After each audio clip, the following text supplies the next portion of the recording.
Olá, sociedade literária, tudo bem com vocês? Estou aqui hoje para falarmos sobre o autor e sobre alguns pontos que influenciaram esta grande obra, que é o Ensaio sobre a Cegueira, que é o nosso livro do mês de março da Sociedade Literária. E eu estou aqui hoje nesse novo formato, que é a gravação do vídeo. Eu espero que vocês gostem. José de Souza nasceu na aldeia de Azinhágua, na província de Ribatejo, em 16 de 11 de 1922. O seu nome, agora eu vou contar uma curiosidade, o seu nome, Saramago, ele veio de um apelido da família dele. E quando o pai do José foi registrá-lo, o escrivão, a pessoa responsável por registrar, errou e colocou o apelido, então ficou José Saramago. O Saramago é uma plantinha silvestre, que ela é muito comum ali na região onde ele nasceu.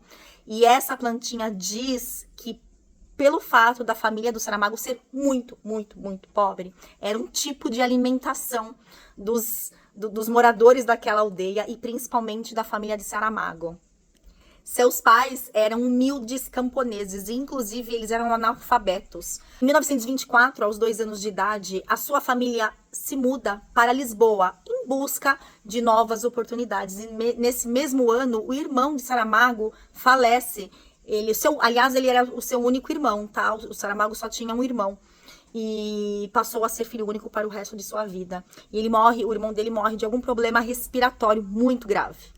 Apesar de viver grande parte da sua vida em Lisboa, ele sempre revisitava a sua aldeia, porque lá os seus avós continuavam morando e ele tinha um carinho muito grande por seus avós.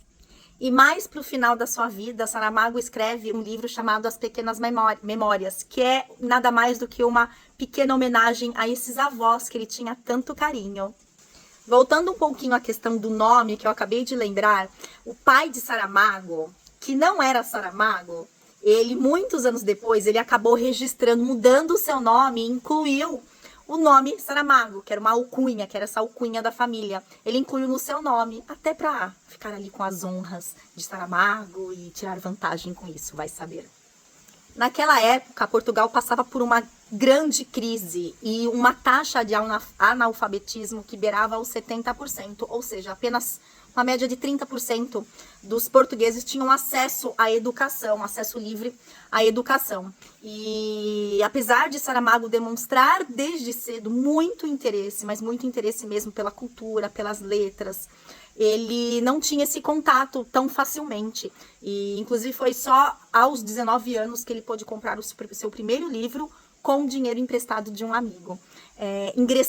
Participar de liceus era muito difícil. Então, o primeiro estudo do Saramago, a primeira oportunidade que ele teve foi estudar em uma escola técnica, onde ele logo se tornou um serralheiro mecânico. Ele conseguiu emprego numa oficina mecânica e no entreturno dele, por exemplo, à noite, ele, após o trabalho como serralheiro mecânico, ele frequentava a biblioteca ali da cidade dele, ali pertinho da casa dele, e para justamente ter contato, estar sempre próximo à literatura.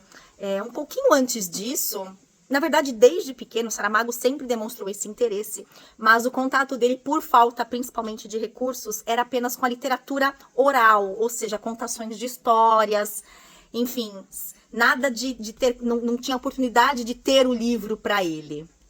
Ele ficou entre esse trabalho na oficina e os estudos na biblioteca durante 2 anos. E aí, em 1944, ele foi trabalhar como auxiliar administrativo em um órgão público. Ele virou um funcionário público. E neste mesmo ano, ele conhece a sua primeira esposa, Hilda Reis, e se casa. Já em 1947, nasce a sua primeira filha, a Violante dos Reis Saramago, e neste mesmo ano ele publica o seu primeiro livro, chamado Terra de Pecado.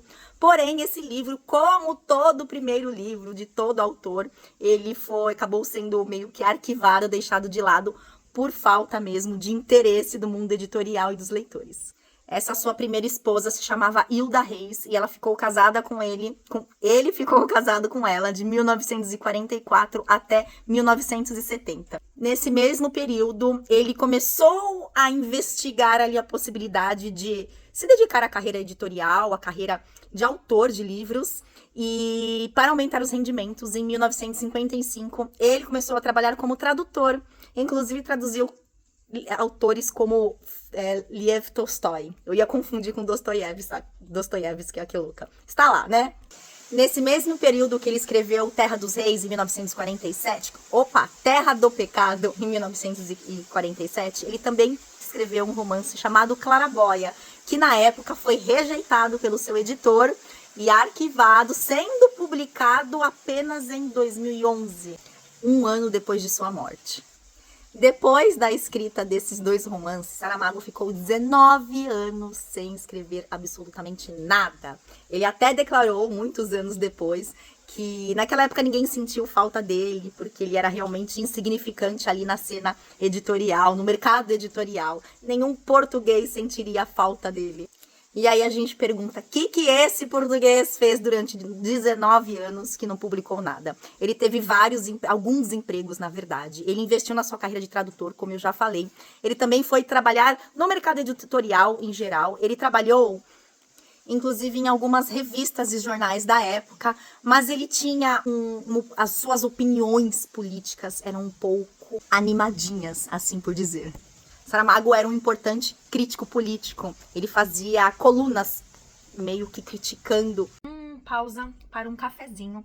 E para dizer que ainda em 1975, Saramago é demitido por conta desses posicionamentos políticos, por conta dessa perseguição política. E ele deixa de vez a carreira editorial e passando a dedicar-se exclusivamente à literatura, substituindo o jornalista pelo ficcionista.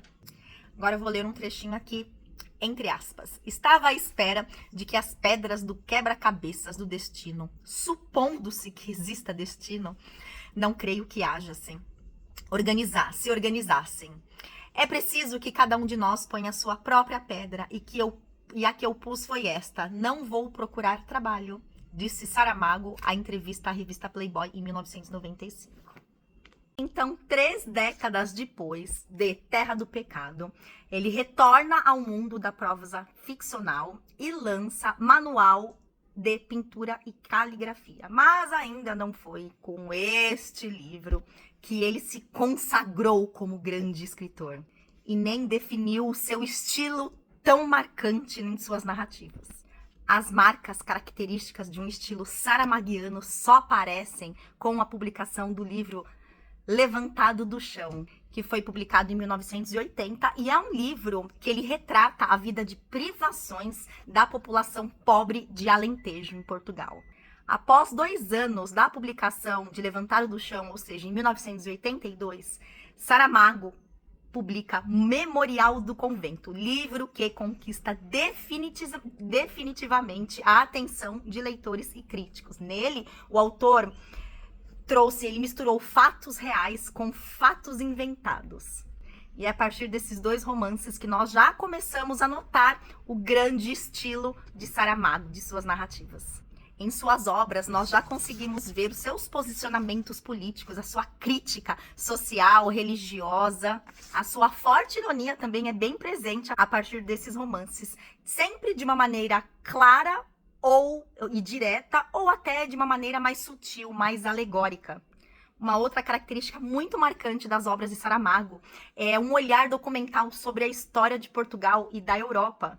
Lá em Memorial do Convento, Saramago traz um contraste entre a opulenta aristocracia ociosa e o povo trabalhador e construtor da história, que servem de metáfora à medida da experiência dos jornais. Vieram 4 crônicas, porém não foram as crônicas, nem o teatro e nem os contos que consagraram Saramago como um dos maiores literandos portugueses, mas sim os seus romances, que vieram a partir de 1977, mais fortemente, da luta de classe marxista, e também a sua crítica brutal a uma igreja a serviço de opressores. inicia a exposição de uma tentativa de destruição do fenômeno religioso, com o devaneio humano construtor de guerras. Para ajudar nessa questão religiosa, nessa crítica religiosa, em 1991, ele publica o livro O Evangelho segundo Jesus Cristo, se indispondo totalmente contra a Igreja Católica, e ele é até censurado pelo governo. Neste livro, o Evangelho, que é muito famoso, o Evangelho segundo Jesus Cristo, ele reescreve o livro sagrado sobre a ótica de um Jesus que não é Deus, que acaba se revoltando contra o seu destino e questionando o lugar de Deus, o lugar do cristianismo, do sofrimento e até da morte. É um livro muito polêmico e muito interessante que eu, inclusive, estou louca para ler. Por toda essa pressão, tanto política quanto religiosa, ele acaba se mudando para a ilha de Lanzarote com a sua esposa, a Pilar do Rio, e fica nessa ilha, ele mora nessa ilha até a sua morte, em 18 de junho de 2010. Algumas pessoas costumam achar difícil ler os livros de Saramago, têm dificuldade com a linguagem, com a construção das narrativas. Essa linguagem de Saramago, ela é muito marcada pela oralidade. Lembra que eu falei lá atrás que a principal influência, o primeiro contato de Saramago com a literatura foi pela literatura oral? E essa linguagem, ela beira o coloquial, onde há muitos diálogos, muitas palavras, todas que remetem a essa característica de oralidade, de coloquialidade.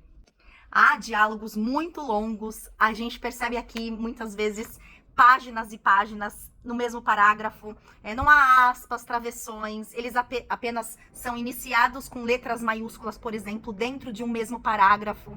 Então, às vezes, é muito comum se emendar, toda uma narrativa, você não sabe quando muda de um personagem para outro, você não sabe nem, muitas vezes, quando é o narrador, então você precisa estar muito atento. É um tipo de leitura que você tem que estar muito atento nesse sentido, dessas trocas, as ausências de pontos de interrogação, de exclamação, é até um tipo de narrativa que é um discurso livre. Vocês lembram quando a gente leu Vidas Secas, que também tinha essas mesmas características, é aquele discurso indireto livre.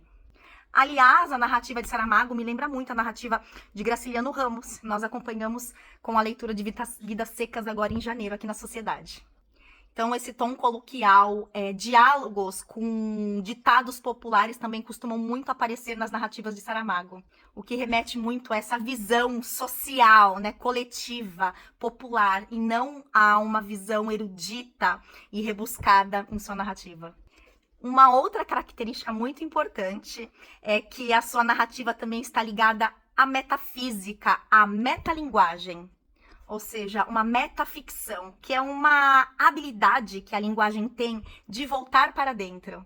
Muitas vezes o narrador, ele invoca o leitor a olhar para dentro, a compartilhar das reflexões com que o próprio narrador tem. Saramago também traz muitos temas relacionados à condição humana. Olha lá, Graciliano Ramos. Assim como a solidão, o isolamento, a desumanização, a miséria. E como Saramago era um forte crítico social e político, isso tudo está muito atrelado à questão do lucro desenfreado, dos critérios de um capitalismo muito selvagem. Saramago era um severo crítico ao sistema político, ao sistema capitalista. Isso tudo vai aparecendo na construção dos seus personagens, naqueles personagens que não conseguem ter uma visão, que não conseguem enxergar o óbvio. E que estão lançados ao isolamento, lançados à condição mesmo de degradação total. Olha Vidas Secas aí de novo. E uma outra característica muito bacana nos livros do Saramago é a questão do fantástico. Mas não é um fantástico de seres sobrenaturais, não. É um fantástico insólito, onde acontecimentos estranhos, inusitados, acontecem de repente, vêm de repente e vão de repente, gerando sempre um caos ali na sociedade. São situações muitas vezes inexplicáveis. Ensaio sobre a cegueira. Esses acontecimentos insólitos, eles estão muitas vezes ligados a uma abordagem alegórica, simbólica da condição humana. Nunca representa literalmente aquilo e somente aquilo. Ela está ligada a uma condição de uma crítica ligada à realidade imediata, ao hoje, ao factual em que vivemos. Isso tudo aproxima a narrativa de José Saramago ao que nós conhecemos aqui na América Latina como realismo mágico, realismo fantástico, ao mesclar esses elementos com a crítica social, mas de uma maneira totalmente harmônica. Então, essas são as principais características das obras de Saramago e que nós podemos ver aqui em Ensaio sobre a Cegueira, que é o nosso livro do mês. E eu vou listar aqui bem rapidinho os romances que ele já publicou. Memorial do Convento, em 1982, que é um romance histórico. O Ano da Morte, de Ricardo Reis, de 84, que é uma narrativa fantástica, em que o autor ele traz o fantasma de Fernando Pessoa e para assombrar esse Ricardo Reis, que, se eu não me engano, também é um personagem de Fernando Pessoa. A Jangada de Pedra, em 1986. A História do Cerco de Lisboa, em 1989. Ensaio sobre a Cegueira, em 1955. 1995, desculpa. A Caverna, em 2000. O Homem Duplicado, em 2002. Ensaio sobre a Lucidez, em 2004, que dizem que é um contraponto ao Ensaio sobre a Cegueira, apesar de se passar... Minha filha deu descarga. Abafa o caso, fica entre a gente. Apesar do cenário de todo o roteiro ser totalmente diferente, As Intermitências da Morte, de 2005, e Caim, de 2009. Leitores, não podemos esquecer dos 2 grandes prêmios que o Saramago recebeu. O primeiro, em 1995, foi o Prêmio Camões, que é o prêmio mais importante da literatura da língua portuguesa. E 3 anos depois, em 1998, ele recebeu o Prêmio Nobel de Literatura. Porém, este prêmio ele é um tanto quanto polêmico, principalmente sobre o olhar da oposição, da crítica. Exatamente um ano antes do Prêmio Nobel em que ele ganhou, que ele saiu vencedor, o ICEP, que é o órgão estatal português para a promoção do comércio e turismo nacional, contratou uma agência publicitária sueca. E para quem não sabe, a Academia do Nobel, ela tem sede na Suécia. E essa agência tinha como objetivo, exatamente um ano antes, promover o autor ali no seu país. A língua portuguesa é uma língua muito pouquíssimo disseminada, pouquíssimo conhecida. Então, por si só, já é um desafio.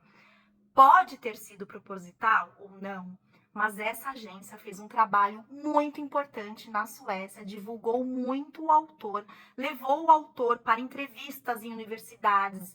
Inclusive, foi feito um documentário muito importante também, que acabou ficando muito famoso. Fez um trabalho muito junto às livrarias para colocar sempre o autor em destaque. Ou seja, ele elevou o Saramago principalmente na Suécia. Um ano depois, ele foi vencedor do Prêmio Nobel. Óbvio que a crítica caiu em cima, óbvio que até hoje tem gente que desmerece esse prêmio, mas o importante mesmo é que todos esses prêmios, tanto o Camões quanto o Nobel, possibilitaram que Saramago viajasse pelo mundo inteiro, aumentando a sua visibilidade ao participar de congressos, de conferências, dando ações em prol da defesa dos direitos humanos. E então, Saramago faleceu em sua casa, em Lanzarote, em 18 de junho de 2010. Então, esse foi um pouquinho da vida de Saramago que eu trouxe aqui para vocês. Muito mais informações nós teremos durante os nossos diálogos, das nossas reuniões de ensaio sobre a cegueira. Até mais!